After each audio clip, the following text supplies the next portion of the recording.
What is up, guys? Welcome to the Think Computers Weekly Tech Podcast. This is episode 226, and our podcast is, of course, brought to you by Amazon. If you go to thinkcomputers.org/Amazon and happen to purchase something, that, of course, gives us a kickback and helps the podcast keep on going. With me is my co-host, Ryan. What's up, man? Not much. Good to see you. We took a week off last week. Yeah, You got a I little went to the vacation beach. in. Yeah. Yeah, it was a nice vacation. We were talking before we went live Yeah. about traveling in this weird time that we're in. It honestly wasn't bad.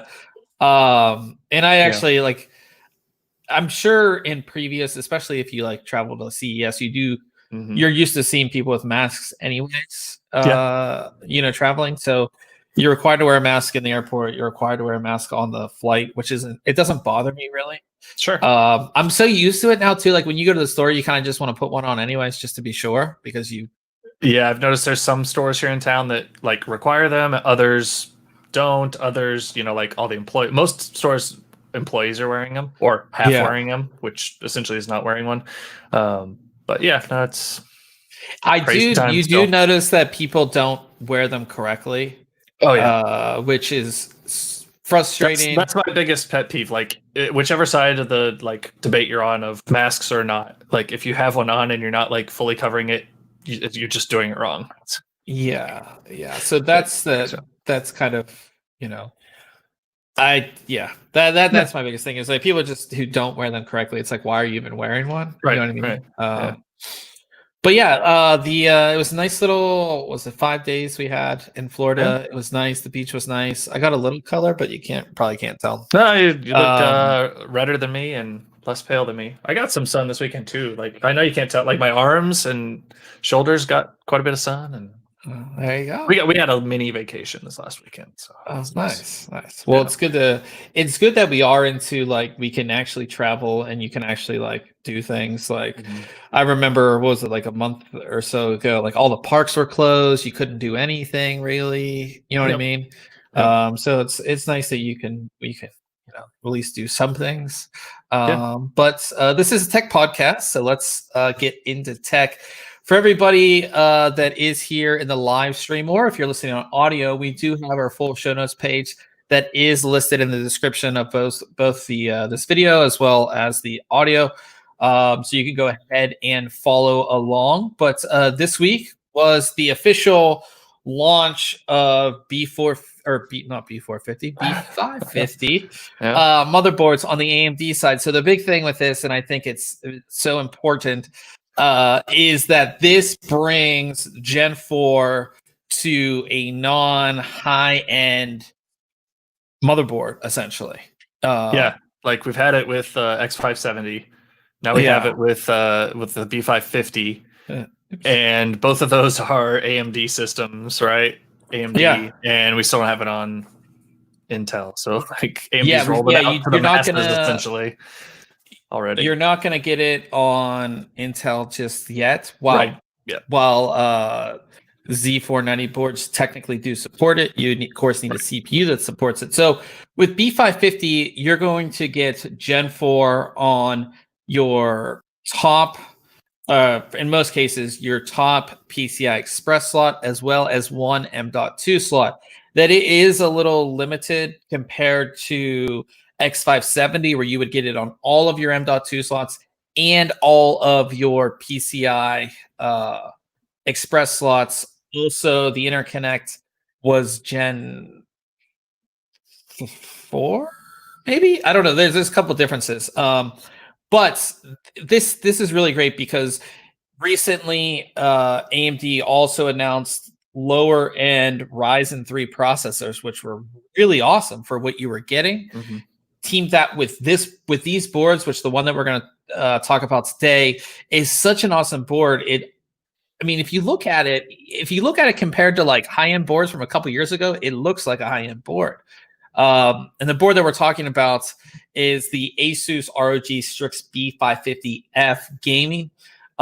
This board, we did a preview because I was on vacation and I obviously didn't have time to do a full in-depth review, but we did a little preview. And this is such a great board for, a Ryzen 3 or Ryzen 5, Ryzen 7. it has everything that you're going to want. It's more or less made for a single GPU, which is fine for pretty much most people. Everybody. Yeah. Because you can see your top slot is an X16 slot.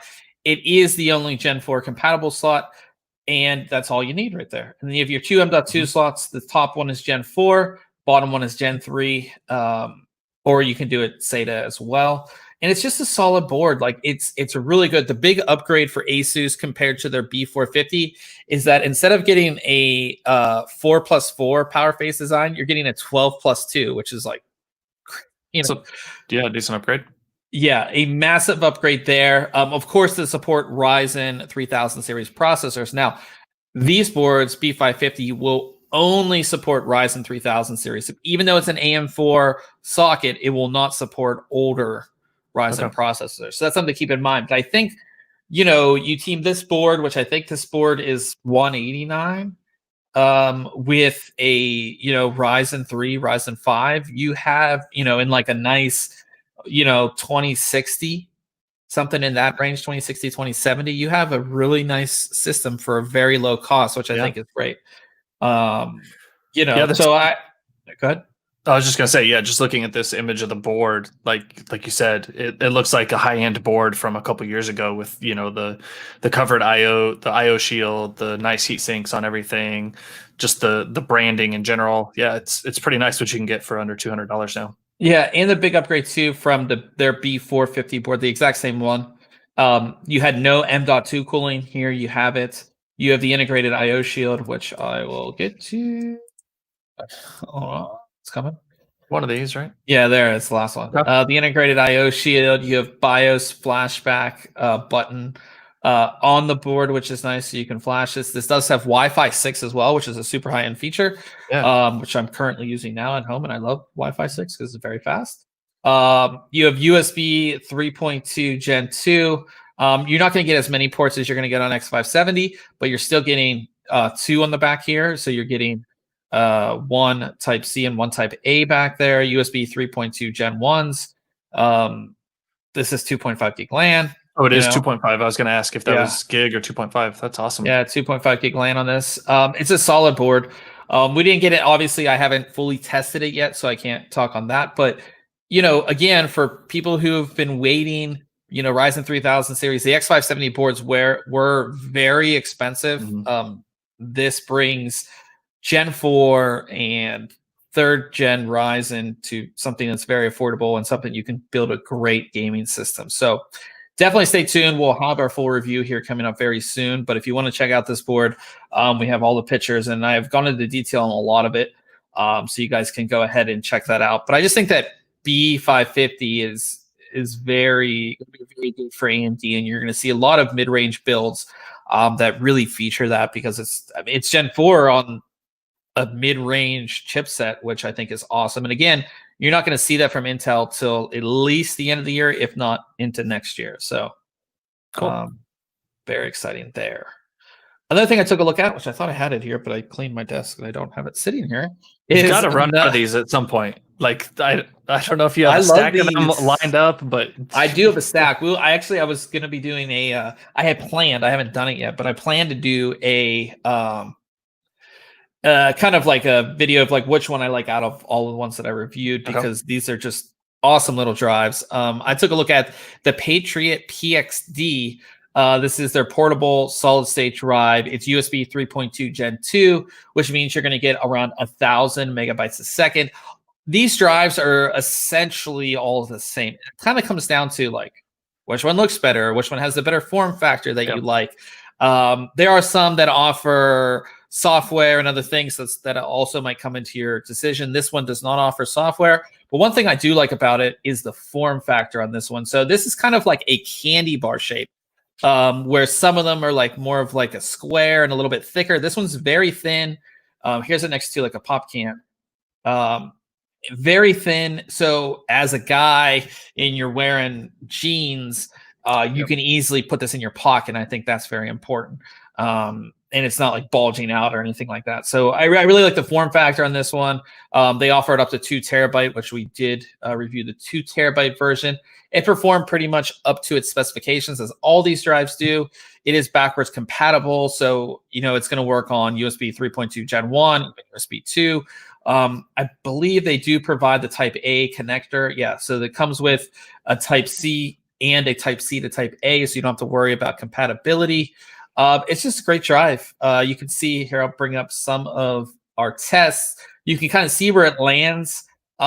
Here's all you can see where like the Gen 3.2 Gen 2 drives start kind of here and then go up. It's kind of in the middle of the pack when it comes to the speeds. It is, like I said, they're all around the same. You're going to get around the same speeds with this. And I think it's, like I said, I love these drives, especially if you're a photographer on the go, you're a content creator on the go. These are perfect. They're super fast. They make transferring data super fast as well. Of course, as long as you have those ports on your system. I can't say enough about these drives. They're just awesome. Cool. So I believe I gave this one, 9 out of 10. The only thing is there's no software, there's no backup software, anything like that. It is nice to see some type of backup or syncing software, especially with a 2 terabyte drive, which is really big, where you could do, some backups and things like that. So it's a lot of data to lose, whether you like physically lose the drive or it for some reason dies on you, to not have some sort of backup software included to get that data off of there. Yeah, it is weird that we've seen it in the past where some of these companies kind of team with like a free backup, something, but I haven't seen it as much lately. Of course, Western Digital has their own, which we've seen on their drives, and so does Samsung has their own encryption and backup software too. So, and we might have one of those drives to review here very soon. So, pretty excited about that. But you took a look at a product that I feel we don't see enough innovation with these type of products. We see the same kind of thing, and this is a little different. I wouldn't say it's super innovative, but it is a little different, and I think it's why we took a look at it. It was the Silverstone LS04 light strips, which you can tell us. This is your review, so tell us a little bit about it. I mean, you're right. You think of a light strip, and you think of this like long, 12 to 15 inch strip that's pretty flat, and some of them will have either adhesive on the back or magnets embedded in it to attach, which those are all fine, right? When the first time I saw magnets in them, that was pretty cool. Silverstone takes it a little different route. Instead of the standard setup, they've actually gone with a really flexible rubber material on the outside that actually has 2 light sources, I guess you could call it, and these are kind of rectangular shaped as far as the body goes. So they have in that image you've got there, you can kind of see along the wide side, you can actually see one of the LEDs there, some of the hardware inside there. So that's a glowing side, but then on the thin edge on one side, it is translucent as well, so you can get the glow on either side. So what that helps with is, sometimes when you're putting them inside the case, you don't have quite enough room to maybe get a strip between a case panel and the case frame, or you're just trying to, if you had a little thinner strip, it might have worked. So that's kind of nice. You can kind of choose exactly which way you want to route it. And as far as their mounting system goes, they use these little plastic clips that the light strip just kind of slides into, and they have magnets on the back in order to connect where you want. So the nice thing about these is you can space them as you want, depending on your case or however you want to install them. So you're not stuck with wherever the manufacturers put magnets in the strip. So that makes them a little more versatile. I do wish there was an option for some sticky backed connectors here. And that doesn't mean you can't, cut your own out and stick them on here, or put a piece of double-sided tape on these light strips, because some cases aren't made out of steel and some are made out of, aluminum or plastic or more glass. So I wish that was a little bit of a different option. Other than that, though, they installed great. Then the other nice thing about these is they have 40 LEDs per strip. Oh, wow. 40. And so you get a lot higher density and higher resolution glow, I guess you could say, from them. So you don't see the transition between LEDs in like a flowing light as much as you would on some other strips. So that's pretty nice. The only downside to that is some controllers don't support that many LEDs per channel. So that'd be 80. If you had two of them together, it's 80. So we used it with our Silverstone case and a Silverstone cooler, and right there, that controller is what actually came with the case. No controller comes with these light strips, so that's is something to keep in mind. They're a 3-pin? They're a 3-pin digital, addressable RGB. So, make sure you're checking your compatibility depending on motherboards and things like that. But they are compatible with most major motherboards. So we had the light strips rigged up to that controller. So everything's kind of in sync there. So I did have to put each strip on a different channel on that controller because it only supported 48 per channel. So obviously, once it hit that number, the lights just didn't light up after that. So past that, I mean, I was pretty happy with them. They light up pretty well, glow pretty nicely. Having that controller all integrated and into the case by using that reset button is nice to have. They also include some extension cables, so you can put them in between or between the light strip and the controller to get them routed to where you want them. So nice. But yeah, no, they're pretty cool. How much are they for the 2 strips? So I think they were just over $60, which isn't too bad. If there were any more than that, you would almost expect to get a basic controller maybe with them. Yeah, I would think, yeah. But when you're getting 80 LEDs in these strips, and that's the thing. I don't think a lot of people would realize. Right. Yeah, they may think that that's expensive maybe for some strips, but you factor in the amount of LEDs you have, and it starts to make more sense there. So I gave them an 8 out of 10. Really, my only complaint, I think, was that some controllers may not support 80 LEDs on a channel. So you just kind of have to watch out for that. Cool. Very cool. Yeah. I see, like, my computer, I'm looking at it, and like I like it. It's like, it would be nice to have like just like strips that are like this long, just like in certain places in this case. Like accent lights. Yeah. Or like it would be nice to have the lights below, like some accent lights below. I know NZXT makes the ones to make it like glow underneath. Yeah, like a car. No, like Fast and Furious. No. Yeah. That's what I'm going for. So awesome reviews this week. We have some cool stuff coming up next week, which we'll talk about towards the end of the podcast. Of course, we have Case Mod Friday. And this week, we featured a build from the High Resolution Computer Shop, which I think does amazing work. I believe they're in Thailand. I always forget where they're from. I believe they're in Thailand. And if you want a custom PC, you can go to them and they can build something like you see here. So they did this build in the Thermaltake Core P3. And they've done some really cool stuff with it, which isn't apparent when you first look at it. It kind of just looks like, your typical Core P3 with your graphics card. And they've done the radiator right here where most people put it. Or not radiator. This is reservoir. Most people put their reservoir. The radiator here, but they put a nice big reservoir there. The things you don't apparently see is their channeling here, which they've made a custom. What would you call that? It's not because it's not a distro plate. It's like a routing plate almost. Yeah, custom routing plate that basically is like their tubing, but it's a acrylic piece that connects everything together, which I think is really cool. And it's really awesome that they have it connecting here. They have it connecting to the graphics card, the CPU, and I believe that goes into the motherboard because this is the one board.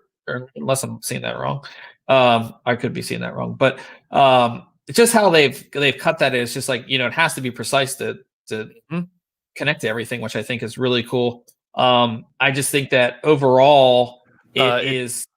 Okay. It doesn't go into the motherboard. It actually there's a tube that comes out the back and goes up. You can see it on page 2 on the top right image there. This one. That's the top left. Nope. Top right. Yeah, left from right. Oh, okay. Yeah. So it's you can kind of see the tube behind there. Yeah, it's just really how we've gone from, regular tubing, soft tubing, to now hard tubing, to now all of this other stuff is just like, it's cool. Who would think that would be like the thing, how we're going? You know what I mean? And it's the clear fluid, right? Even though that reservoir distro plate up front is lit up and makes it almost look like the fluid is colored, it's all clear, which makes sense in this case because you want to see what's behind it. It almost looks like there's nothing in there. Like, what are you cooling it with? So when I first saw this build, I was like, oh, it's cool, it's hard tubing, and then I was like, oh wait, that's like a whole acrylic piece that's kind of on top of there, which is really cool. So yeah, definitely check this one out. I think High Resolution Computer Shop, they do a really good job at these builds. They're just so good, you know what I mean? And they're just, like I said, they just do an awesome job, I think. And here's it without like anything. Yeah, it's like you can't even tell that there's that anything's there, which I think is really cool. So definitely check out this build. Of course, we have our full section of Case Mod Friday builds. So if you guys want to, I always say it's good to get like motivation, or it's good to get just to see what's possible. Maybe you're thinking about doing something, you're like, I don't know, what I could do. Check out our Case Mod Friday section. It has so many awesome builds in there just to get some inspiration maybe for your next build. So yeah, and we are running a contest, which we announced last week when I was sitting on the beach. But it is an awesome. I moved all my stuff. I had the kit here, but we are giving away a Corsair Dominator Platinum RGB memory kit. This is the 32 gigabyte kit. It is the new white edition that they just announced a week ago. So I was listening to another podcast and they were talking about this, and I've seen this kit, a couple times in the last week or so, and I never really realized it till they were talking about this, that it has gold highlights. Like those accents, like those screws and the top heatsink portion are gold, which I think looks really cool. And I think just a little different, but yeah, it's like I said, it's one of our better prizes I think we've given away, just because they're Dominator Platinum. Like, it's the best, some of the best memory you can get. We already reviewed the black ones. We have the white ones. I have a kit here to review, so that'll be coming out soon too. But it's super easy to enter this, just like all of our contests. We do it through Gleam. There's a bunch of ways to enter. We have 5,800 entries, 22 days left, so it's still a ton of time to get your entry in. And yeah, so happy to give back to you guys, as we always try to do. At least we try to do a contest once a month, but sometimes they don't line up. We had to wait for these to come out to announce the contest and all that kind of stuff. So definitely get your entry in. If you're looking for it on the site, it is in the show notes, but just click on this contest thing right here at the top, and you'll be able to get your entry in. So really, really excited for that. And we'll move into news this week. And starting things off, we have AMD. They finally, we talked about it for a while, the Ryzen refresh. I think it was yesterday, or was that Monday 16th? Yesterday. Yesterday. They made their Ryzen 3000 series, or the XT, or Matisse. Is that how you say it? Matisse. Yeah, that's a good one, Bob. You should know those things. The refresh official. We talked about it for a while. We kind of knew what the refresh parts would be. You have a Ryzen 9 3900 XT, a Ryzen 7 3800 XT, and a Ryzen 5 3600 XT. Core counts are the same as their non-XT counterparts, and just your boost and base frequencies are a little different. So you have, for the Ryzen 9 3900 XT, you have base of 4.7 and base of 3.8 and boost of 4.7. The Ryzen 7 3800 XT, you have a base of 3.9 and a boost to also 4.7. And then the Ryzen 5 3600 XT, you have a base of 3.8 and a boost of 4.5. These are slight boost increases. if you have a Ryzen 9 3900X, there's no reason to get a Ryzen 9 3900 XT. This is just a slight refresh to kind of close that gaming gap in benchmarks, more or less, I would say. Yeah. And even then, like the bump up from the previous products just really isn't a lot. Yeah. There's no reason to buy these parts over the previous, over the non-XT counterparts. The only thing that I'm excited about this, if you look at the pricing, it's identical, I believe. So maybe, you know, a 3900X will go down in price, a 3800X will go down in price, and you can pick up that part for lower than what you would have paid for it. Yeah, I mean, if you're building a system right now, and you know, or when these become available July 7th, right? Like it makes sense if they're on price parity to just buy the newer one, obviously. But hopefully we see some price drops on the previous parts. And AMD has been good with those price drops as well. Oh yeah, they've done a good job with that. So yeah, July 7th, these will be available. Not super exciting, but you know, it's newsworthy. Yes, newsworthy for sure. Because we're coming up, I think July 7th last year was when the first gen or the 3000 series launched anyhow. That's what I had Gotcha. seen. So just a year later, we're getting a little bit of a refresh. So. Yeah, I wouldn't say it's a full refresh. It's like no. And the thing is that we did get like those new Ryzen 3 parts. You know what I mean? And they're again moving out the B550 chipset now, mainstream chipset, because we've only had to run Ryzen 3000 series. You can only do it on X570. Now you have B550. So I kind of like this slower process. You know what I mean? It seems like so much that we get these, you know, a year later we have a whole new ecosystem, and it's like, it's kind of you just feel bad buying, like you buy something brand new and a year later, well, the new one's out, which obviously has been the way tech has gone forever, but it just doesn't make you feel real good. So slowing down, it's kind of nice. I'm not against it if what I have and I bought something when Ryzen 3000 series came out, you know, my X570 motherboard and my Ryzen 3000 series processor, if it's still doing the job a year later, I don't necessarily need a refresh. I know they do to sell parts, right? I mean, probably because COVID, you know, they were getting this slower pace, but I do like it. It allows things to mature, and it allows them to have a little bit more time to put out like an actual better product, I feel too. So yeah, so talking about B550, MSI announced that they're going to be doing sort of a Steam wallet credit with a B550 motherboard bundle. So if you buy a Ryzen processor with a B550 motherboard, you will get a credit, a Steam wallet credit. And if you wait till towards the end of the podcast, you might want to use that towards some games that are just coming out on Steam now. Yeah. So they have the bundles and what boards and how much money you could get.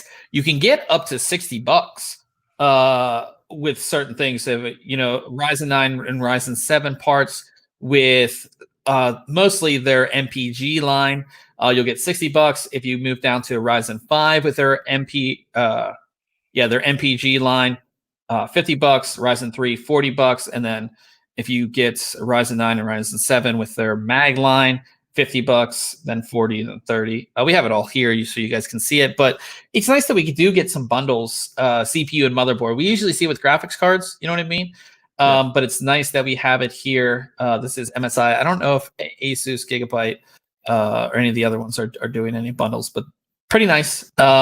It runs from June 16th, which was yesterday, through August 31st, and it's at select retailers and select regions. So if you're thinking about buying, definitely check this out. They have all the details, which we have linked. So that's a pretty long time, and I don't know if this is just me like trying to guess or whatever, but those are all parts like 3900X. They're not XT parts, right? So it almost makes you feel like those, like a 3800X is not going to drop in price, because if they drop that price, then the credit like stays the same. You know what I mean? Yeah, I agree. Like if these processors, or maybe they're just trying to. Or maybe it'll help us get rid of them. Yeah, get rid of the older inventory. That's the first thing that came to my mind, was getting rid of the older inventory. Yeah, but yeah, so if you're thinking about doing that, which I think the what would you call it? Like the best price performance thing is like a B550 with a Ryzen 5 3600X is like the best. I think we'll see that performance. That will be like the gaming system that people build right now. I think.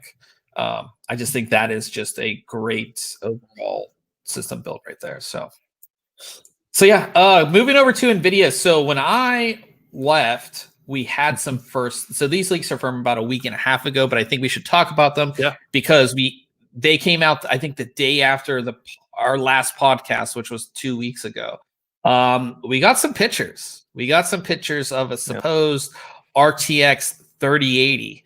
And they look a lot different from your typical NVIDIA. I mean, they kind of look like NVIDIA cards, but if you look at them, they have a rather interesting design. So if you look at these pictures, you see that there's a fan on one side and a fan on the other. There's no two fans on the same side of the card, which I actually think this makes more sense than a lot of us might think. And what's really interesting about this design is that the PCB of the graphics card is this design right here. It's this with the kind of cutout and everything. Yep. And that allows it to have this fan on the opposite side. That's kind of like where the PCB would be. Really interesting. So I'm wondering where power connections are. I don't know if any of those images have shown. I don't think are we still looking at power on the side? Are we moving power to like the back of the card? I think the power would be towards this part, like up here, maybe. I can't see your mouse moving. Oh, well, that's weird. You can't. No. You can see it now. Okay, yeah, like right here. Yeah. Okay, yeah, kind of on the edge where like EVGA has kind of added on their little routing thing. Yeah, cool. Yeah, I think we could see it that way. Again, these are supposed pictures; they're not confirmed. Yeah. Now, NVIDIA did move the power connections for their Quadro cards to this side, I believe. So it could be likely that we would see them there. And what surprised me a lot about this was some of the rumors were saying it costs them $150 to like make the cooling solution for this card. I don't know if you saw that. I did not see that. That seems insane.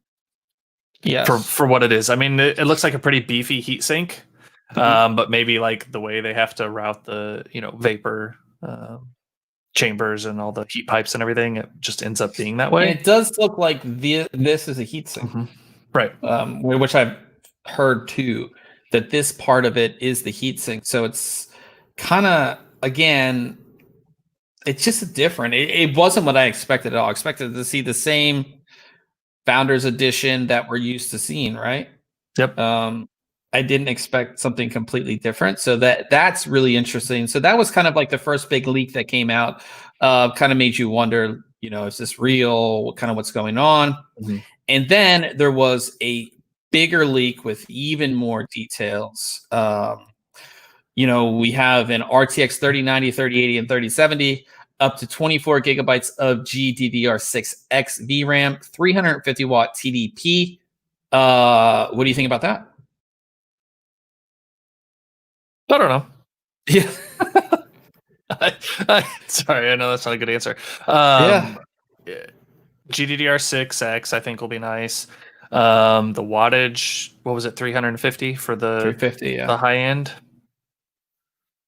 3080 on a 320 watt. I don't know.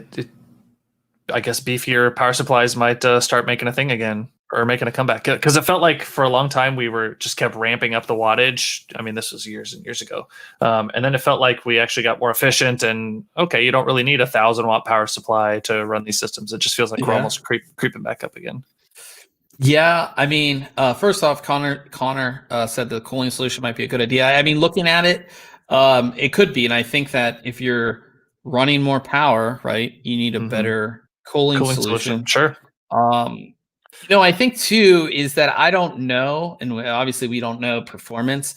If you look at performance, like just raw performance from GTX to RTX or 10 series to 20 series, it wasn't all like just raw numbers. It wasn't, you weren't getting that much more performance, right? But you So got ray maybe, tracing, man. yeah, exactly. I think they spent more time worrying about ray tracing than anything. So with this, we might see a bigger jump, which would be good, but of course, that's going to cost us more power in the long run. Yeah, I think that this render here looks more like what we would see. This is not a real picture. This is render. I'm excited, and I think that the next story that we're going to talk about kind of gives us a timeline because a lot of people were saying way towards the end of the year, if not next year, this new leaked production timeline, which if it's true, means that we could be getting cards right in time for holiday, which I think is the perfect time for cards, I would say. So this new timeline was leaked and shows that the bill of materials or what OEMs need happens in May and June. Engineering validation test would happen in June. Design validation test happens June through July. When they have a working sample of the actual product would be July. Electromagnetic interference test, the EMI test, which is validation test, mid or end of July. Production validation test would be end of July, beginning of August. PVT sorting, beginning of August. The BIOS sent out to the OEMs would be beginning of August. Start of mass production in August, and then the launch would be sometime in September with a media event and first benchmarks being released in September with availability soon thereafter. Yeah, I mean, that lines you right up for holiday season. Yeah, I think that would be the perfect time to launch it. They don't need to launch anything now. I don't think they do with what's going on. I don't think it would be a good time to launch in the summer. So yeah, like end of September, I think would be perfect time for launch of this. And it this supposed leak timeline, if it's true, gives more validation to the leaks that we've seen because we really didn't expect to see leaks this soon on these. At least I didn't.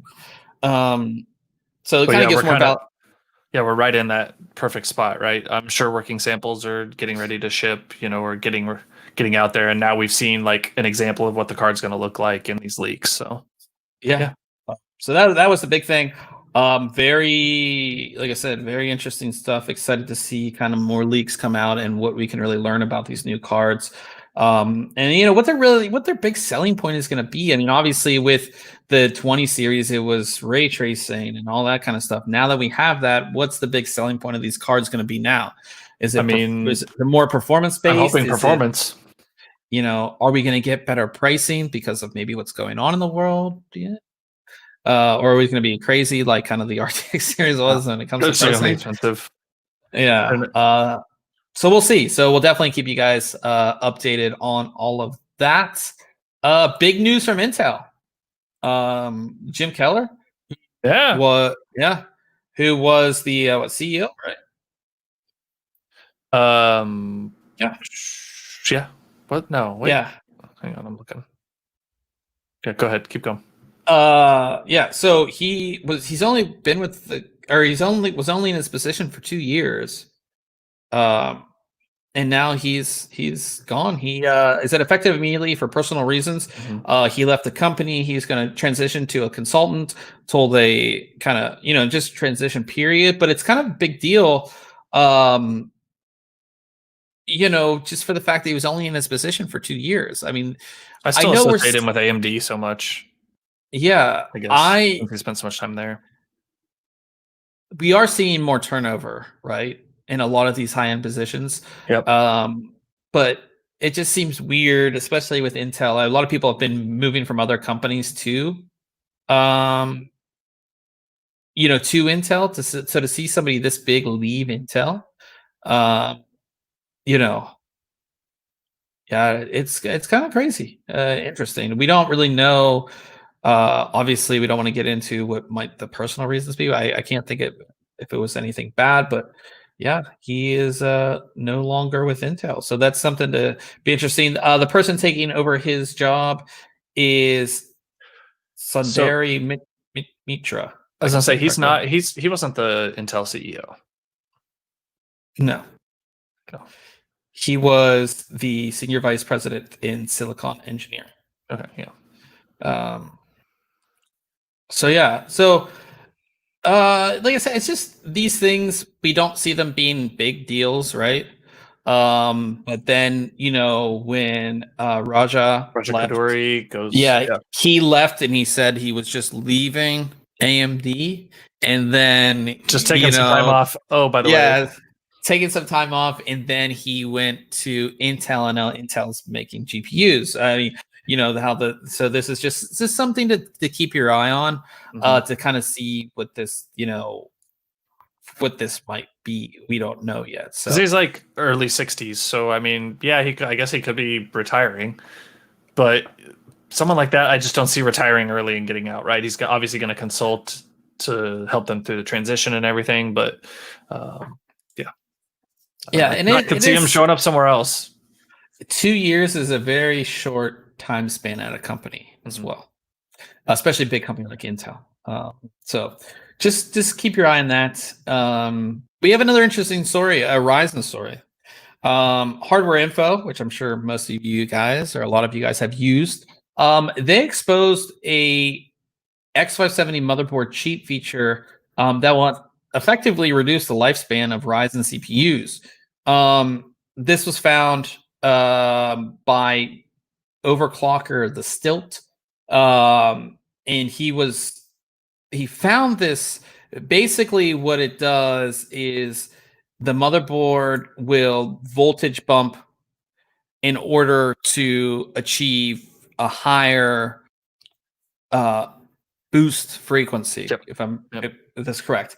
And yes, we can do this through overclocking and all of this stuff. But the problem with this is that motherboard manufacturers are using this exploit or whatever it is to do this during normal operation, right? So when it does boost, it shouldn't be boosting per se, or it's boosting for a longer period of time than what it should, because it's getting fed more power.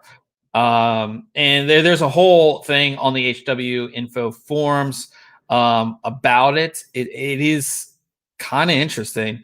AMD does not condone this, but motherboard manufacturers do use it for better performance and benchmarks. But effectively, if you're feeding your CPU more power, you're going to essentially shorten its lifespan, right? Sure. Yeah. I mean, overclocking obviously shortens a product's lifespan. Now, what that actually turns into, like, I feel like products now handle the overclocking, the overvoltaging, the temperatures a little better than they used to, as far as that goes. So, I mean, we don't know yet what the performance or the lifespan impact is going to be for these chips. Yeah. But it's possible to, shorten the lifespan for sure. Yeah. So some of the quotes that I'll read quickly. So it said, the person who found this out said, "I'd like to stress that despite this exploit is essentially made possible by something AMD has included in the specification, the use of the exploit is not something AMD condones with, let alone promotes. Instead, they rather actively put pressure on the motherboard manufacturers who have been caught using this exploit." And then it says some motherboard manufacturers intentionally declare an incorrect too small motherboard specific reference value in the AGESA. And since AM4 Ryzen CPUs rely on telemetry sourced from the motherboard VRM to determine their power consumption, declaring an incorrect value will affect power consumption seen by the CPU. For instance, if the motherboard manufacturer would declare 50% of the correct value, the CPU would think it consumes half the power than it actually does. You can see how this would obviously affect the boosting algorithm, and how the CPU boosts and how long it keeps that boost for as well. And again, when you're feeding more power to something that shouldn't have that power or have it for that long, it's obviously going to affect the lifespan. So this is something to follow. Obviously, it's very interesting. So we'll definitely have to. I'll let you know if my chip dies early. Yeah, yeah. I mean, I have all these chips here too, so we'll definitely keep an eye on this one. We have a new case this week, and I think so. NZXT has their custom craft or CRFT series of cases that they've put out or products that they put out, and I think this one might be one of my favorites. It's actually very well done. So these are special edition cases that they come out with, based off of something to do with gaming, mostly gaming. Was Ninja's CRFT? Yeah, that was the second one, I believe. Okay. So we've seen the Ninja case, we've seen some other ones. I think there was the World of Warcraft cases as well. Yep. This one is for Rainbow Six Siege. It is very cool. I think these are renders. I wish I had the actual pictures because they look better than the renders. The front, of course, has the 6 with the gun. And then you have the 6 here, which is really cool, little hanger there. Kind of like this Rainbow Six Siege look here. But the back, I think, is the coolest part. It actually has the puck or whatever you want to call it, but it's that's what it is. I was trying to figure out what that was earlier. I was like, is this thing hanging off the side? But if it's the puck, that's cool. Yeah, so I think that's really cool. It just looks good. Only 500 of these will be made, $249.99. I think if you're a fan of it, we always talk about this. If you're a fan of the game, this is a case that you would consider. If you're not, it's nothing that you would really be interested in. But I think this is one of the better ones that they've done. Just the more details, like the little hanger here and the puck, designed as, what is that, like a bomb or something? Yeah, I don't know. It looks like a bomb. So I think it's really cool. I like this one. And I like kind of what I like that NZXT does this. It's just like, if you're really a fan of whatever it may be, you'd want to pick one of these up, I think. And especially considering they're really limited edition, only 500 of them are being made. So check that out. We have the link if you want to go ahead and pick one of those up. And, well, Computex is officially canceled. It feels like we've gotten that announcement 5 times, but it's just been like, oh, we're going to delay it. Oh, we're going to do this. We're going to do that. Okay. It's like done. Right. Yeah. So obviously the original date was June 2nd to June 6th. That's a normal time for Computex to be right around now, or a couple weeks ago. We saw a lot of announcements a couple weeks ago because that's when Computex was supposed to be, obviously all online things. It was postponed until September 28th, till September 30th, but with so many of companies have just pulling out, it kind of doesn't make sense for them to do the show, to pay the money for the space and to do all that if half the companies aren't going to be there. Right. So it has been officially canceled.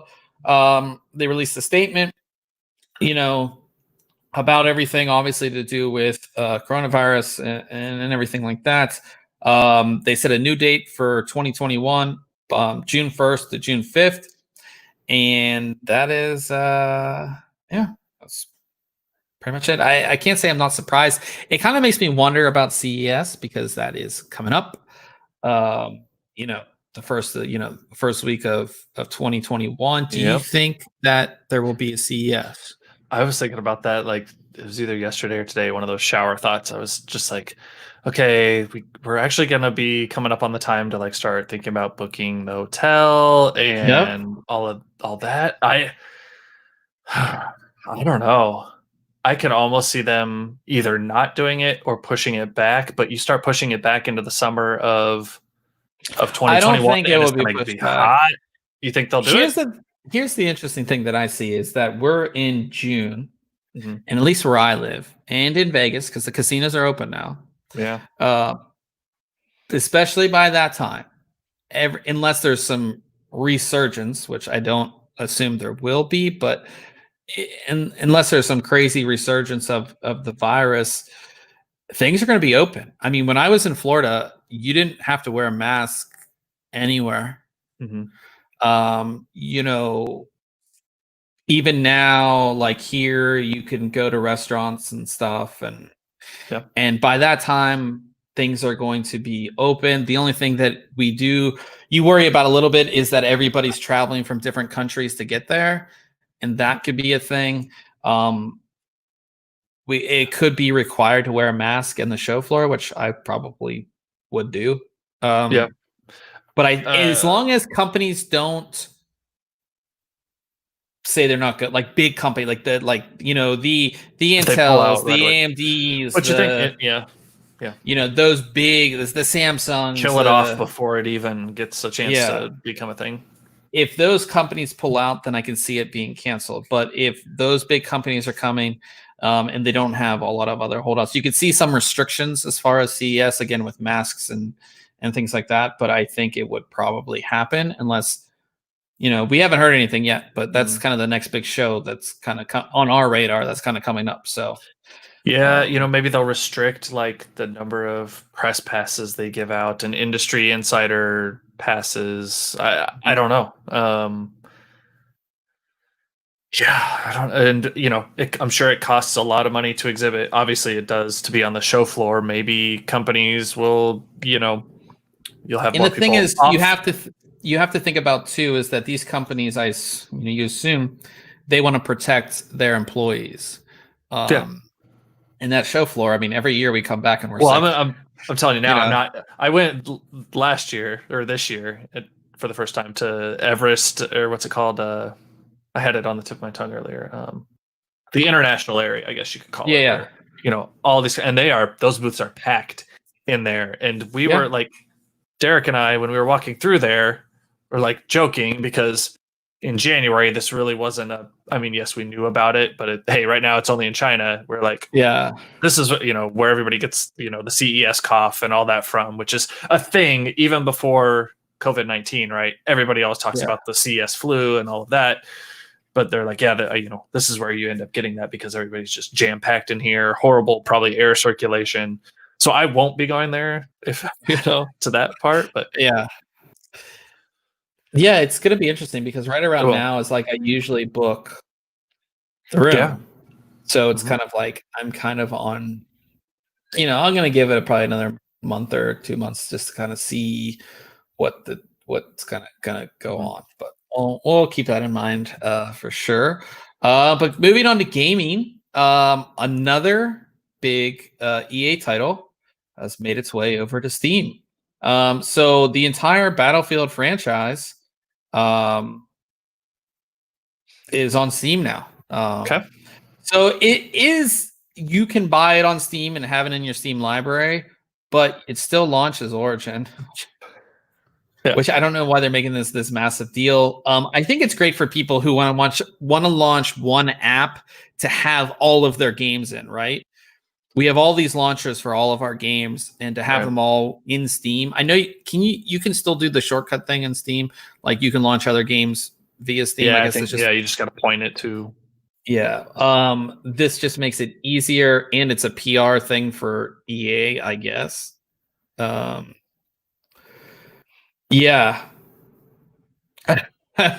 I mean, I guess that's the thing. So I guess you can purchase it on Steam as well. So if you do buy any of those B550 combos, you have Steam credit, you can use it to buy these. I think universally Steam should be the thing, and then launch another launcher when I play the game. But I do like opening one app to have all my games. I don't want to have to open multiple apps. And I do think like the friend system on Steam is good to like see what your friends are playing. Mm-hmm. I also like that since they're the latest update, they have like the suggestions are like, you might enjoy this. And of course, you're talking about all the Steam stuff and like my gaming habits for the last, 6 months. I'm like, I don't know the last time I even launched a Steam game. It's been Apex Legends out of Origin and WoW Classic out of Battle.net. So you're talking about these updates, and I'm like, oh, I didn't know that. Well, was there. The only reason I know about those is because when I benchmark, I run Steam games. Yeah. But yeah, I mean, I think that if we did have one universal one, we had everything, it would be so much better. But I don't think that's going to happen. Now, but if we could get that for like streaming media, so like if I could combine Like I'd love to have Flex be able to see my Netflix and my AT&T, streaming and my HBO streaming and all that. And like, if I search for a movie and it's available on one of those or three of them, like it's going to choose the best option or whatever. You know what I mean? Like that all needs to be a thing. But you have to totally different. You have to create it. Shinny said game launcher TM. Yeah, create it. Somebody has to create it. Do it. Yep. So talking about Steam, the Steam Festival is going on now. So this is sort of like an online game festival. It's called their Summer Edition. It's now until June 22nd. Basically, it's going to showcase new games from developers and allow you to interact with the games and developers and all this stuff. It's all on Steam if you want to check it out. So is this taking place of their normal summer sale, or is this their? I think it's an event more than a sale. I think it's like, celebrate. I think it's more demos and live streams, chat with the devs. Yeah, yeah. So it's more interaction than a sale, and I think there'll be demos of games that are in development, which is kind of cool, that are kind of launching at the same time. So as they're talking about this game, because a lot of times you see a game at like E3 and then you don't get to play it for like a year. Maybe you'll get a demo at the same time they talk about it. You know what I mean? Man, game demos. Remember that? When game demos used to be a thing? Do you remember getting like a PC, or I don't even know what, it might have been a PC gamer and it had the CD in it with like the demos on it? Yeah. Do you remember that? Oh yeah. Like the Battlefield 2 demo that like had one map and you're like, playing it for months, waiting on the game. Yeah, those were the days. I remember just going in and seeing like what demos were included on the demo CD. That's the one you buy, the magazine you buy. Yeah. That's the magazine you bought because you wanted those demos. So yes, one demo disc from Pizza Hut. Yeah, yeah, all kinds of cool stuff. Man, I feel old now. I have my when I bought my PlayStation 1, like it had the demo disc, and I know exactly where it's at. It's like right over there. I do remember the demo discs that you got with the consoles. It was just like, yeah, man, I feel so old now. But that's going to go ahead and wrap things up as far as news this week. We do have some cool stuff coming up next week. So I'll be taking a look at 2 gaming products. Actually, well, the third one is more of a streaming product, which we'll talk about in a second, which can't really talk about, but we'll talk about it. You've already said too much. I've already said too much. I'll be taking a look at a massive mouse mat. And this is actually bigger than one of the other ones I had. So this is a super massive mouse mat from XPG or ADATA XPG. It's called their Battleground XL Prime, Battleground XL Prime. It is huge. It has RGB lighting, of course, but I just like it because it's massive. It is enough room for my keyboard and my mouse. I'm using it now, so I'll have that review for you guys. It's huge. Out of all the stuff that's come out, like in years, like we're used to mouse mats and gaming mats, and they were hard surfaces. But mouse mats or desk mats, once you get one, like there's no going back. Oh, Novelty or Novel, I forget, or no, Dixie Mac had their group buy for their new mouse mats, and I bought 4 of them. Dang. Well, yeah, because they look so cool, and they're good for like taking pictures of products on and things like that. So I bought a bunch. So I'll have this review for you guys next week, and also, which this is sitting in front of me, is a keyboard. It's the HyperX Alloy Origins. That is their full-size keyboard, so full complement of keys plus full number pad. And this one has this switch right here, which is their new Aqua switch, which I like. I do think that HyperX, if I wasn't going to go like the really high-end keyboard that I have, I think they do it the best because the entire chassis is metal. On both their Alloy Origins core as well as their full Alloy Origins, it just feels really good. So I'll have that for you guys as well. So really good keyboard. And for a full-size keyboard, it does have a detachable USB cable, which I'm a huge fan of, which you don't see on full-size. You see it on 10 keyless in lower, but full-size having detachable Type-C, I believe, Type-C cable I like that. So I'll have that for you guys next week, and we will have another product which launches tomorrow, which Ryan is talking into. So that's all we're gonna say. But it's very cool, and the software with it is also very cool. So we'll have that for you guys tomorrow at 9 a.m. So definitely stay tuned for that. Check it out on the site. We're getting to the point where we talk about if we did anything tech related. Have you? Not. I mean, I just tonight after I got home from work and before the podcast, got a new video editing software. So I'm really excited to start using that. I'm going to try and make some highlight videos from our Apex games and stuff. So Nice. Trying that out. I bidded on a couple cameras. I have the Canon M50. That's what I use.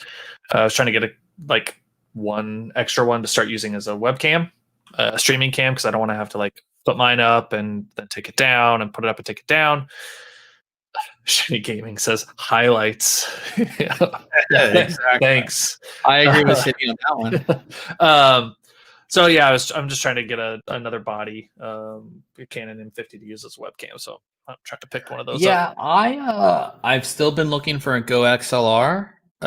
Can't find one. The Go XLR came out. What? I mean, there might be something. Yeah, I'm thinking they might come out with a new one. Well, there might be a new product that. I don't know. There's. Yeah. I know. I know what you're saying. I did see one on Amazon today that's a programmable work surface type of thing. It has a dial and buttons, and the Stream Deck has the buttons with the LCDs behind them. It was kind of like that, and they do say it supports Streamlabs, but it was $500 and some. But it looked really cool. I think Bad Seed Tech did a quick review on it, how he uses it in his video editing. So I don't even remember the name of it, but I'm sure you can find it. It was pretty cool. I'll try and find it. Yeah, I've been trying to. So I went to. Here's a funny story. So you can see. Right. I can't even do it. You can see this tabletop. So this is my old IKEA tabletop. That's what I use to take pictures and stuff on. It has scratches all over it. So the other day we go to IKEA to get. I went to IKEA the other day too. A couple new ones because. That in where I live, we just moved. We talked about went all the way out to IKEA, and they were out of all white tabletops. So I was just so upset because I was just I can't even buy a bigger one. They were just all gone. So I haven't got a new tabletop yet. Do you have Menards? You guys have Menards? I've never even heard of that. It's like a Lowe's with a little. The thing is, the reason I like these ones is because they're cheap and they're they're I think they're $8.99 for that one. Yeah, I would have bought one if I had a way to get it back from Kansas City this weekend, because I looked at the exact same thing and it was $7.99 or whatever for that tabletop, and I was like, God, this is such a good deal, but I don't have a way to get it back. Yeah, so I'm not fully set up. I also bought a new stand or a new monitor stand for this one. It's a taller one, so because where my monitor sits is just slightly too low, and I'm at the top of the pole for the monitor arm. So I bought a bigger one, and I'm going to move this one over to there. So I'm doing some more upgrades. I'm still not fully set up here, I feel, yet, but we're getting there. So I did that. Did I talk to you about the Apple Watch? Yeah, I think you had mentioned you got one. Yeah, so I've been using it. I actually really do like it. I didn't think it's so much more convenient to just when you go this, you see your alerts. I really like that. It's really nice to just see, okay, this person texted me, this person, this is this email. I don't have to pick up my phone, which is nice. Or you're somewhere where you have your phone in your pocket, you can just look really quickly. I kind of like that. So that's been really nice. And as far as I haven't really done workouts with this, but every time I walk the dog, it's literally 2 clicks on this to start an app that tracks you, which is nice. So yeah, I stopped wearing mine. I need to mine back on. Not my Apple Watch. I don't have an Apple Watch, but I have a Fitbit. Yeah. Versa 2, I think. Yeah, this I was never a fan of wearable tech, but I'm actually a fan now. It's very good. And I wore it in the ocean, and it, obviously didn't break, so it's good too. So Cool. So yeah, so we're gonna go ahead and end things. We will be gaming on Twitch. So I'll bring up that for you guys. Twitch.tv/Think Computers, Apex Legends. I haven't gamed since the last time we played, so that's 2 weeks. So I'm pretty excited to get into that. I'll probably be really rusty, and by the time I get good, Ryan will want to be done. So, yep. So yeah, so we will be over there for you guys. So definitely head on over there. Ryan will get that all set up. For everybody, of course, it is just Think Computers, all one word, on your favorite podcasting app or software. Yeah, that's pretty much it, guys. Thank you all for tuning in, and we will see you guys next week.